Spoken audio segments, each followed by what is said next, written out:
दोस्तों मान लो आप एक ऐसे इंसान को जानते हो जो नॉर्मली 9 to 5 की जॉब करता है, तो क्या आप एक ऐसे इंसान को करोड़पति इमेजिन कर सकते हो? तो आपको ऐसे इमेजिन कर पाना भी काफी मुश्किल लगता है, क्योंकि हम सभी नॉर्मल जॉब करने वाले आदमी को और एक करोड़पति आदमी को उसके पैसों की वजह से जज करते हैं। और हमारा मानना यही है कि पैसा ही एक ऐसी चीज है जिससे अमीर और गरीब में फर्क होता है। जिसके पास ज्यादा पैसा होता है वो अमीर होता है और जिसके पास कम पैसा होता है वो गरीब होता है। पर दोस्तों जोनाथन क्लाइंब के अकॉर्डिंग ये बात बिल्कुल गलत है। वो मानते हैं कि गरीब और अमीर अपने पैसों की वजह से नहीं, बल्कि वो पैसों से कैसे डील करते हैं इस बात से पहचाने जाते हैं। और ऐसा कैसे, तो चलिए इस स्टोरी से समझ लेते हैं। तो सैम एक बार अपने फ्रेंड के साथ उसकी न्यू टेस्ला कार में लॉन्ग ड्राइव पर जा रहा था। रास्ते में बॉब सैम को अपनी इस कार के फीचर्स गिनाने शुरू कर देता है और वो कार की इतनी ज्यादा तारीफ करने लगता है जिसकी कोई हद नहीं। तो सैम को ये चीज थोड़ी बुरी लगने लगती है और वो सोच रहा होता है कि एक स्कूल टीचर होकर बॉब के लिए $53,000 की कार खरीदना एक बड़ी गलती साबित हो सकती है और ये गलती शायद उसकी फाइनेंशियल कंडीशन पर आगे चलकर काफी भारी पड़ेगी। लेकिन जब वापस आते वक्त बॉब ने सैम को कार चलाने के लिए दी तो सैम को ये कार काफी ज्यादा पसंद आ गई।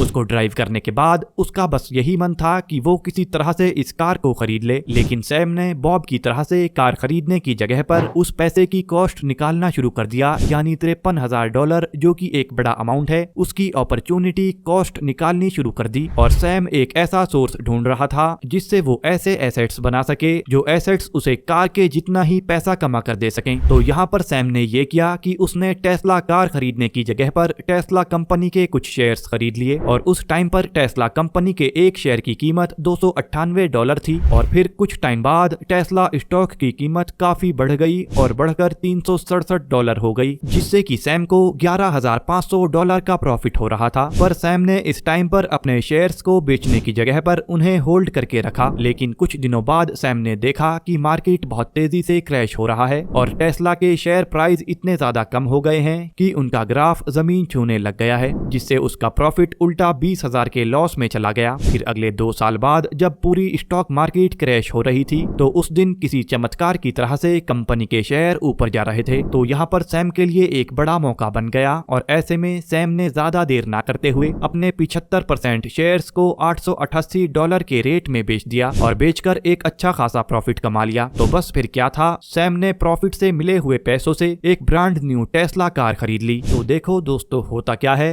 अगर आपको कोई भी इंसान किसी लग्जरी चीज के साथ दिखाई दे जाता है तो हमें ऐसा लगता है कि शायद इस इंसान ने इस चीज को खरीदने में अपनी जिंदगी भर की कमाई लगा दी होगी। बट जोनाथन का कहना है कि पूरी दुनिया में जो एक्चुअली में रिच माइंडसेट के लोग होते हैं वो चीजों को सैम की तरह से खरीदते हैं और जो लोग पुअर माइंडसेट रखते हैं वो अपनी पूरी की पूरी कमाई ऐसे शौक में लगा देते हैं और अपने फ्यूचर के बारे में तो सोचते ही नहीं है। वो बिना अपने फ्यूचर की कंडीशन की सोचे कुछ भी महंगी चीजें खरीद लेते हैं, जिसकी वजह से उन्हें आगे चलकर काफी सारी दिक्कतों का सामना करना पड़ जाता है। तो दोस्तों अपनी फाइनेंशियल पोजीशन को चेंज करने के लिए सबसे पहला लेसन आपके लिए यही है कि किसी भी चीज को ऐसे ही खरीदने से पहले उसे थोड़ा टाइम दो। अपनी सारी की सारी एक्साइटमेंट को एक साइड में रखकर थोड़ा सा ठंडे दिमाग से सोचो कि अगर वो पाना आपके लिए एक डिजायर है तो उसके ऊपर अपनी पूरी कमाई लगा देने के बजाय एक सोर्स ऑफ इनकम क्रिएट करो जो आपका साइड हसल या कोई स्किल भी हो सकता है। और दोस्तों अगर आपका कोई फाइनेंशियल ड्रीम है जिसको आप अचीव करना चाहते हो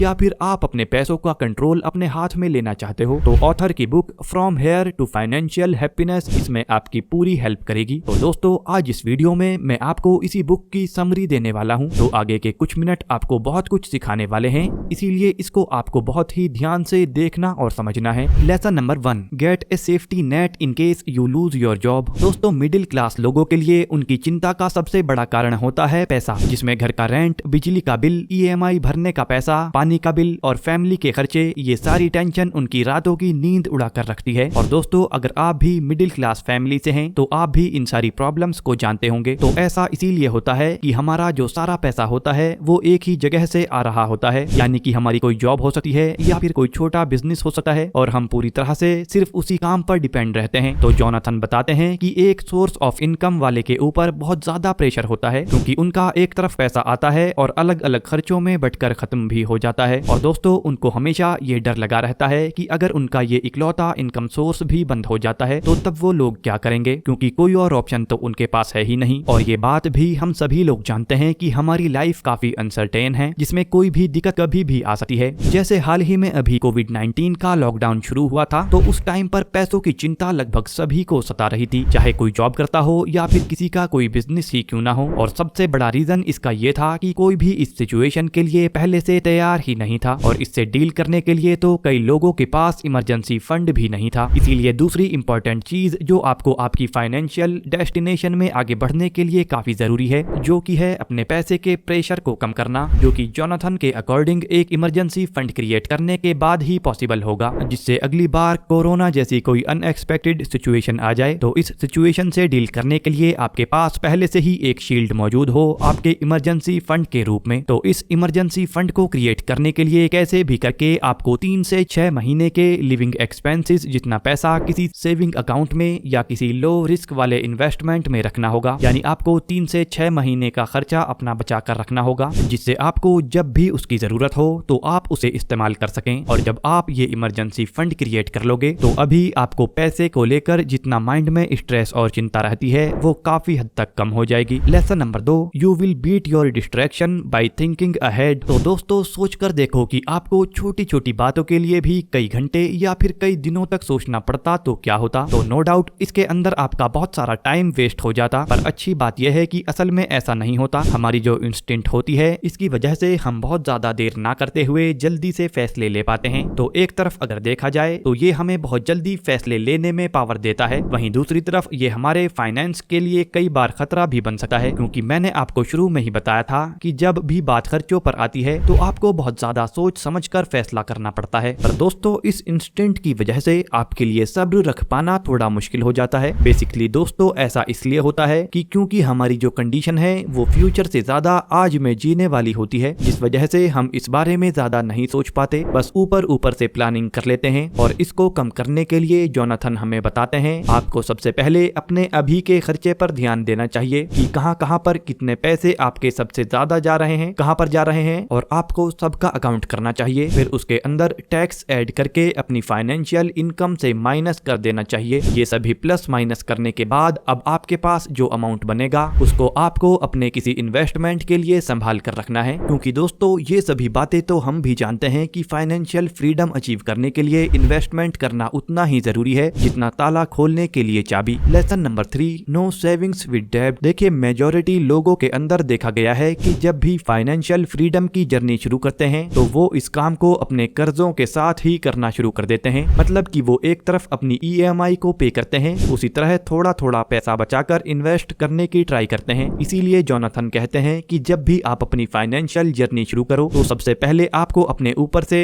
डेब्ट यानी कर्जों को क्लियर करने की जरूरत है, क्योंकि आप एक तरफ से कर्जे में डूब रहे हो और दूसरी तरफ फाइनेंशियली फ्री होने की सोच रहे हो। तो ये सोच आपकी गलत है। और फाइनेंस का पहला रूल भी यही कहता है कि अपना फाइनेंशियल ड्रीम अचीव करने के लिए सबसे पहले अपने डेब्ट यानी कर्जों को आपको चुकाना होगा। तो आपके ऊपर जितने भी EMI भरने का प्रेशर है उन सभी को क्लियर करने के बाद आप अपने पहले लेसन से अपनी फाइनेंशियल फ्रीडम जर्नी स्टार्ट कर सकते हैं। Lesson number 4, always go for long term. Friends साल 2000 की शुरुआत में जेबुक ने डिस्काउंट ऑफर देने वाली एक वेबसाइट लॉन्च की थी। इसे लॉन्च करने के कुछ टाइम बाद ही उनकी अपनी वेबसाइट से बहुत ही ज्यादा प्रॉफिट होना शुरू हो गया और देखते ही देखते उनकी नेटवर्थ 1.8 बिलियन तक चली गई थी, जो हर किसी का ध्यान अपनी तरफ खींच रही थी। पर ना जाने लोगों को क्यों ऐसा लग रहा था कि ये जेबुक जितनी जल्दी कामयाब हुआ है उतनी जल्दी फेल भी हो जाएगा, और बाद में ऐसा सच में हुआ भी। और अक्टूबर का एंड होते होते उनकी नेटवर्थ एकदम से गिर गई और उनकी नेटवर्थ सिर्फ $333 मिलियन पर आ गई। और वहीं पर दूसरी तरफ वारन बफेट, जिनको दुनिया का सबसे बेस्ट इन्वेस्टर माना जाता है, उनको अपनी $मिलियन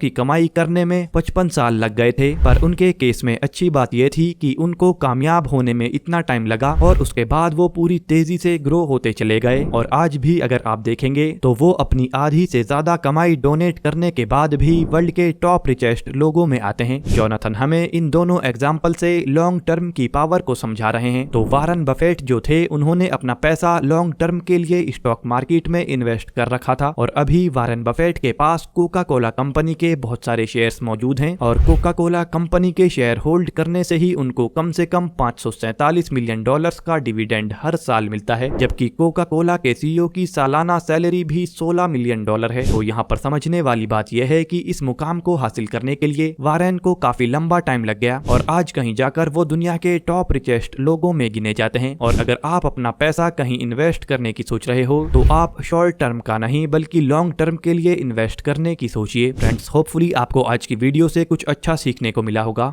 इसी तरह की पर्सनल फाइनेंस से जुड़ी वीडियोस देखने के लिए आप इस चैनल को सब्सक्राइब जरूर कर लें। Bye friends, take care.